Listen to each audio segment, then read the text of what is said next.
బులెటిన్లో మరో breaking news చూస్తున్నాం. ఖమ్మం జిల్లా నేలకొండపల్లి మండలం ముజ్జుగూడెంలో ఉద్రిక్తత చోటు చేసుకుంది. కాంగ్రెస్ పార్టీ సర్పంచ్ అభ్యర్థి ఇంటిపైన దాడి జరిగింది. ఉదయం తెల్లవారుజామున కాంగ్రెస్ అభ్యర్థిని రేణుక ఇంటిపైన కొందరు దాడి చేశారు. దీంతో సర్పంచ్ అభ్యర్థిని రేణుకకు పోలీసులు ఫిర్యాదు చేశారు. పోలీసులు కేసు నమోదు చేసుకుని దర్యాప్తు చేస్తూ ఉన్నారు.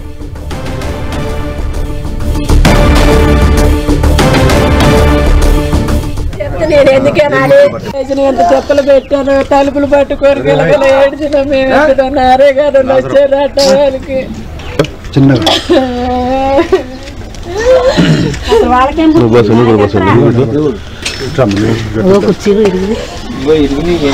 చూడన్నా తలుపులు అట్ట పెట్టారు తంచేద్దరు ఏ రాకలు ప్రారంభం ఏది నా పిల్లగాళ్ళు ఏం కావాలని